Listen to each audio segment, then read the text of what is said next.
Romeo को लगता था इस सहरा को पार करना नामुमकिन। आप उसकी वुसअत तो देखें, ऊपर से सहराई सफर की तकलीफें, लेकिन ये मर्दाने हुर थे और क़यादत कर रहे थे खालिद इब्न वलीद। जब उन्होंने उनकी क़यादत में उस सहरा को पार किया ना, रोमी फौजियों ने जब ये देखा तो डर गए। उन्हें लगा ये इंसान नहीं कोई जिन्न है जिन्होंने सहरा से निकल के हम पे हमला कर दिया।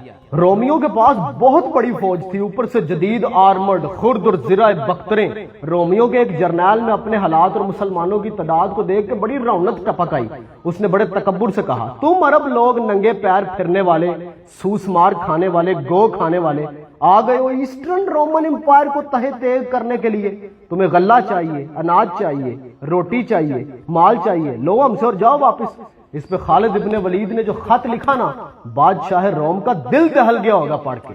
खालिद इब्न वलीद ने लिखा, ऐ बादशाह रोम, काली सांडनियों पर सवार तेरी तरफ अरब के वो शाह सवार भर रहे हैं जिन्हें मौत उतनी ही अजीज है जितनी कि तुझे जिंदगी। फिर जिस दिन यरमूक का मैदान लगा, तादाद का तनासुब देखिए, फिजाए बदर पैदा कर दी थी खालिद इब्न वलीद ने। यरमूक में रोमियों की इतनी बड़ी ऑर्गेनाइज्ड फौज।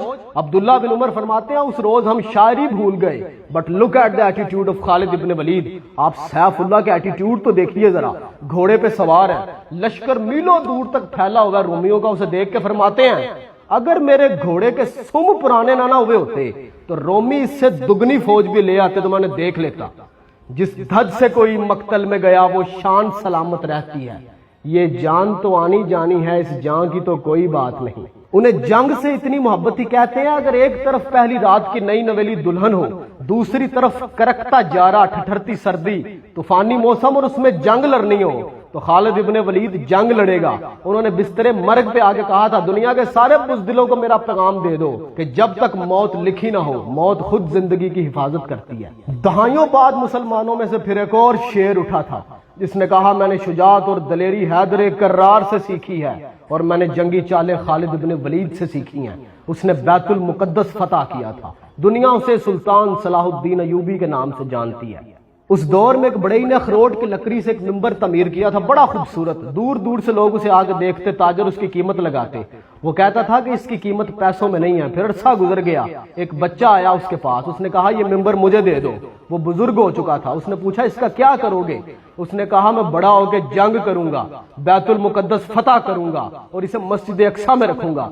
जब उसने ये कहा ना तो वो रो पड़ा। उसने कहा, मैं सालों से तुम्हारा इंतजार कर रहा था। इस मिंबर की कीमत पैसों में नहीं है, यही इसकी कीमत है जो तुमने लगाई है। फिर तारीख ने देखा कि सुल्तान सलाहुद्दीन अयूबी ने बैतुल मुकद्दस फतह किया और उस मिंबर को मस्जिद अक्सा में रखा। आज फिर से बैतुल मक़दस एक फातेह के इंतजार में है। आज भी फलस्तीन को एक सलाहुद्दीन की जरूरत है। पर आज उम्मत क्या कर रही है? हर कोई मस्ते मए ज़ौक़े तन आसानी है। हमको असलाफ से क्या निस्बत रूहानी है। हमारे बारे में इकबाल ने कहा था, जिनको आता नहीं दुनिया में कोई फन तुम हो, नहीं जिस कौम को परवाए नशे मन तुम हो, बिजलियां जिसमें हो आसूदा वो खिरमन तुम हो, बेच खाते हैं जो असलाफ के मदफन तुम हो निको नाम जो कब्रों की तिजारत करके, क्या ना बेचोगे जो मिल जाएं सनम पत्थर के।